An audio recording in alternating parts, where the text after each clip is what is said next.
Hello, hello, bienvenue dans cette nouvelle vidéo. Un peu spéciale aujourd'hui, je suis en vadrouille en Alsace, dans les Vosges en particulier, comme tu peux le voir derrière moi, c'est mignon. Bon, comme tu le sais, tous les mercredis ici sur cette chaîne YouTube, je réponds à vos questions concernant vos freins actuels à votre épanouissement amoureux. Aujourd'hui, tu l'as vu dans la miniature à cette vidéo, j'espère que tu m'entends bien, il y a un peu de vent. Tu l'as vu dans la miniature, je prends la question de Corentin qui m'a demandé en commentaire, non, sur Facebook plus exactement, en message direct, qui m'a demandé comment gérer le fait qu'il voudrait encore vraiment se remettre avec son ex. Donc la situation c'est la suivante. Ils se sont séparés depuis quelques mois, il pense beaucoup à elle, elle lui manque. Euh, il, euh,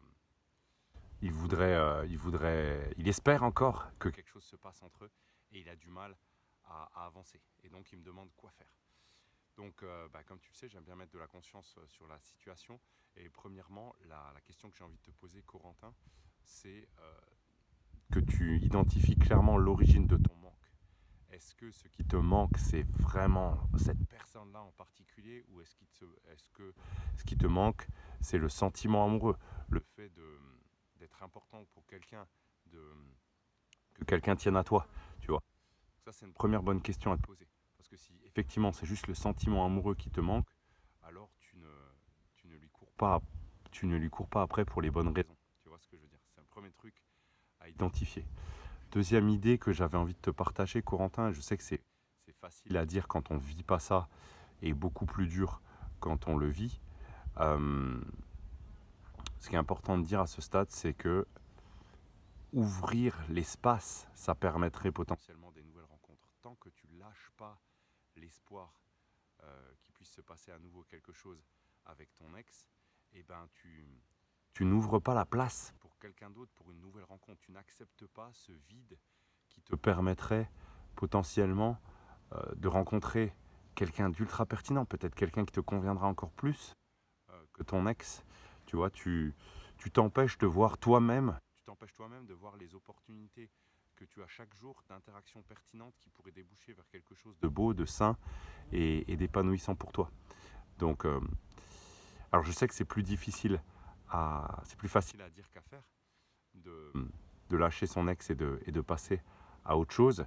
Ce que tu peux faire par rapport à ça, c'est peut-être faire la liste de tout ce qui redevient possible pour toi maintenant que cette relation est finie. Toutes les raisons quand vous étiez ensemble qui te faisaient douter de votre avenir commun. Tu vois, juste équilibrer un petit peu tes perceptions, te dire bon bah voilà, j'aimais pas ça, j'aimais pas ça, j'aimais pas ça, ça me faisait douter. Il y avait telle ou telle chose qui faisait que je me sentais pas forcément bien avec elle. Juste pour équilibrer un petit peu tes perceptions et d'arrêter de te focaliser sur tout ce qui te manque. Parce que potentiellement avec cette personne-là, il y a aussi des choses qui te manquent pas du tout en fait. Sauf que tu es tellement focalisé sur son absence dans ta vie que tu oublies spontanément tout ce qui te manque pas, tout ce que tu es content de ne plus avoir dans ton quotidien grâce à son absence, entre guillemets. Donc voilà, je t'encourage à faire ça. Et puis après, à multiplier un peu les interactions autour de toi, c'est-à-dire, et au sens large, pas seulement les interactions intéressées vers une nouvelle rencontre, mais toutes les interactions humaines que tu peux avoir. Peut-être les activités dans lesquelles tu es engagé, ou bien les personnes que tu peux croiser au quotidien, dans ta vie de tous les jours. Juste échanger quelques mots, un petit mot de sympathie, de bienveillance. C'est aussi un bon moyen de rencontrer des nouvelles personnes. Et voilà. Et aussi, autre chose, trop de choses qui me viennent d'un seul coup, là, c'est l'air des Vosges, ça m'inspire de ouf. Euh, Ce que tu peux faire aussi, c'est. Alors, ça va sembler un peu malsain quand je dis comme ça, mais quand est-ce que ça va être dit comme ça, mais utiliser la présence d'autres personnes dans ta vie pour faciliter l'absence de cette personne qui te manque, tu vois. Alors ça donne un petit peu l'impression d'instrumentaliser la relation humaine. Euh, dans un sens, ça peut sembler problématique. À partir du moment où tu es sincère et transparent, euh, ben, je pense que c'est quelque chose qui est envisageable. Tu vois, les nouvelles personnes que tu rencontres, tu peux leur dire ouvertement que tu as du mal à te remettre de la rupture avec ta dernière nana. Et en parler en toute transparence, tu vois, ça dénote aussi une certaine humanité, une certaine fragilité, vulnérabilité qui permet de créer du lien aussi avec de nouvelles personnes, parce que ça se trouve, la personne qui est face à toi, elle vit quelque chose de similaire, et c'est ok, quoi, tu vois. Voilà.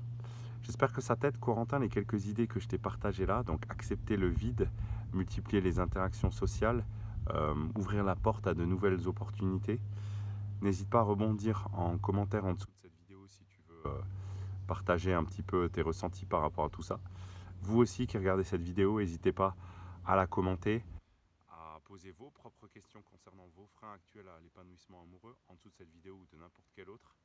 Et puis vous pouvez aussi me suivre sur Facebook, je mets le lien vers mon profil dans la description. Là-bas je partage plein d'idées un petit peu plus personnelles. Et vous pouvez aussi me joindre via ce canal-là pour me poser toutes vos questions. Voilà, je vous laisse là-dessus. Je repars en randonnée. Passez tous une super journée et à très bientôt. Bye bye.